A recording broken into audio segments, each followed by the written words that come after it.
Hello everyone, you're welcome to my channel. This is Word for Word Talk. Just a breaking news for you today. It's so sad news that the Iranian president, Ibrahim Raisi, unfortunately died on a helicopter crash yesterday. Also with his foreign minister, Hossein Amir Abdullahi.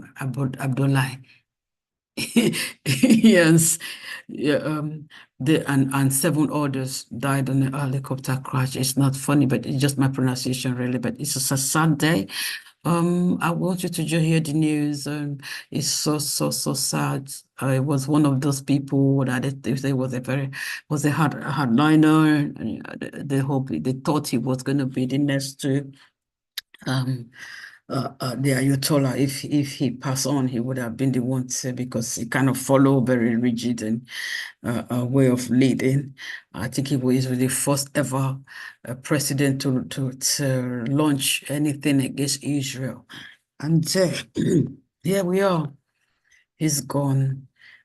Keep the nation in prayer. They need stability at this point.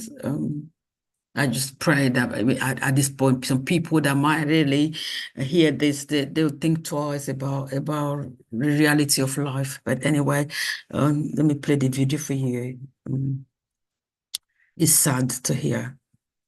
Hello and welcome to our viewers here in the United States and all around the world. I'm Paula Newton, and we are following breaking news out of Iran, where state media has now confirmed the death of President Ibrahim Raisi and the country's foreign minister after a deadly helicopter crash. Now, rescue crews are now at a staging area. Those are live pictures where they are trying to assess where exactly the wreckage is and to begin their recovery efforts. Iranian officials say the helicopter ran into trouble amid heavy fog on Sunday afternoon. Images of the crash site in Iran's East Azerbaijan province show the remote mountainous area where the aircraft went down. And you are looking at a photo of it right there. The president and other officials had been attending a ceremony for the opening of a new dam near the border with Azerbaijan. Rescuers faced difficult weather conditions overnight, including cold and heavy fog, as they scrambled to locate the crash site. Iranians were urged to pray for the president amid news of the crash, with the country's supreme leader vowing that there will be no disruption in Iran's work. CNN's Paula Hancock is following all of these developments and joins us now live from Abu Dhabi. We should say state media has officially declared that their president has died, and we have not heard again from the supreme leader. But just if you can bring us right up to date on what happened and any reaction that you have coming in. Well, Paula, we now do know that 9 people on board that helicopter lost their lives in the eastern Azerbaijan province. We know that the president was on board, the foreign minister. We understand a governor of that province, also an imam of Friday prayers of that province, along with security, the pilots, the crew. So 9 people in all went down with that helicopter. Now, you have mentioned the dire weather conditions. It took rescue teams around 16 hours to be able to locate and get to that area itself. The rescue teams were unable to put a helicopter into the air, they said, because of the weather conditions.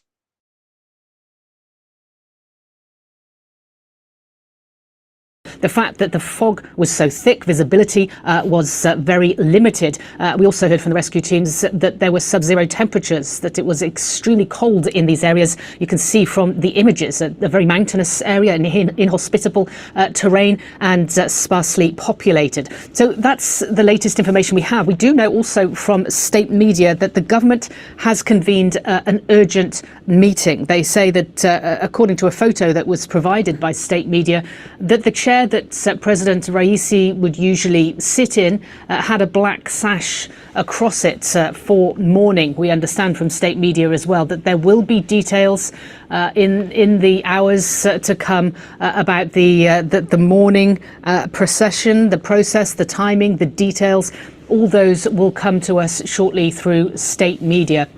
But people in Iran will be waking up this Monday morning to this shocking news that both the president and also the top diplomat have lost their lives in this helicopter crash. Of course, questions will be asked internally now about what happened, about whether why this helicopter was in the air with such dire weather conditions.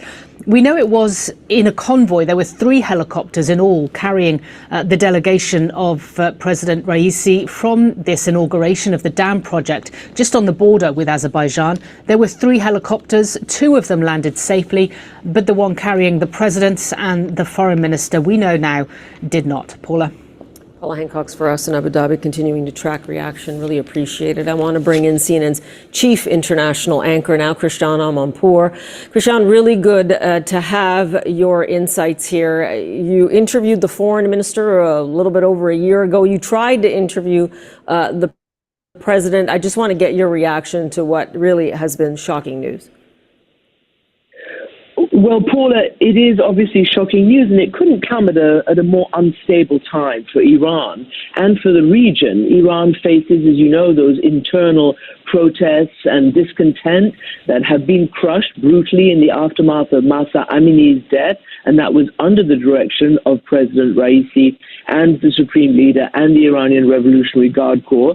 It also comes at a time when this Israel war on Gaza against Hamas continues. And as you know, the perennial shadow war between Israel and Iran that had been going on broke into the open over the last several weeks. That somewhat subsided after a reaction from both sides, but nonetheless, it shows the peril of the situation. You can imagine for the United States, for the West, one of the most important issues is the Iran nuclear issue.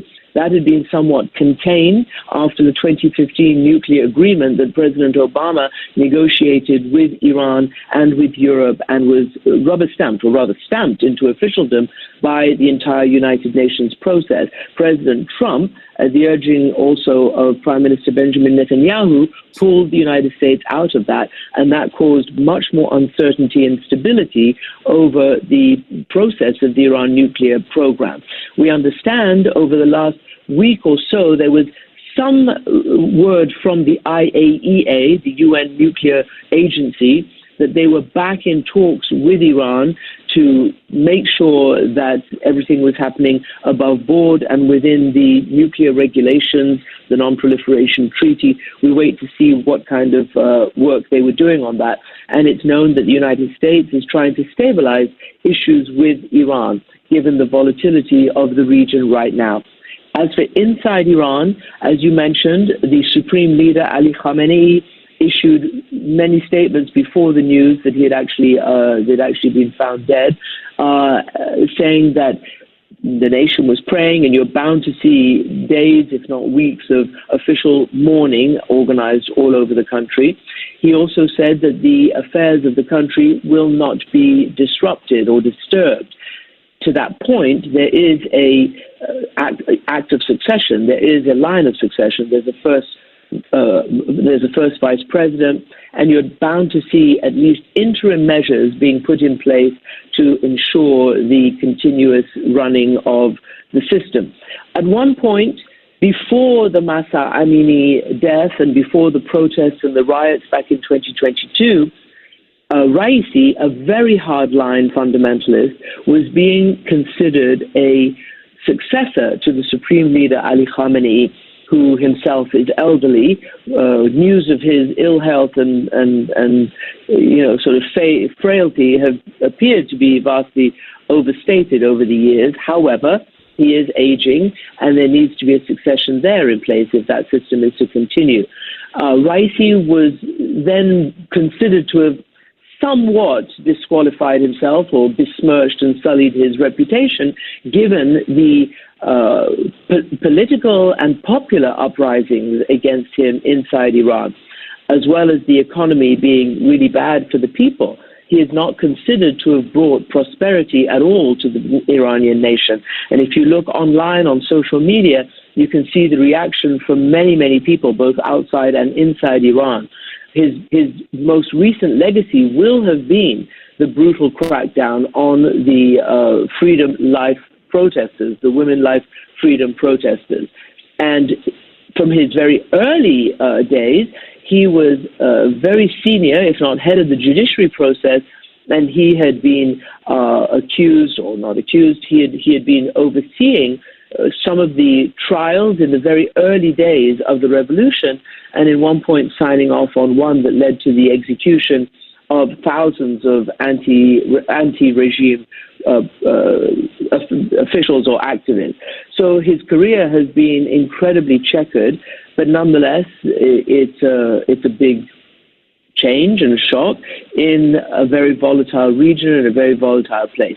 And as for Hossein Amir Abdullahian, yes, I interviewed him, and he is somebody who's had a huge amount of interaction with the UN, with international governments, and he's known very well around the world. Paula? Christian, do you think that will be a bit of a loss? I was discussing earlier just that he was a man who certainly was nuanced in his foreign policy, perhaps did the work that President Raisi didn't want to do or wasn't capable of doing. Do you think that at this pivotal time in the region and beyond, that is quite a loss for Iran as well? Paula, the truth of the matter is that Iran is run by the supreme leader and more by the Iranian Revolutionary Guard Corps. Those are the people who run the country. The rest are acting at their service and their behest. They are not independent. You can have nuance, you can have style differences that can either be more abrasive or less, but the actual running of the country is from a much higher level. So I think certainly in international affairs and in national security affairs. So I believe that is likely not to change.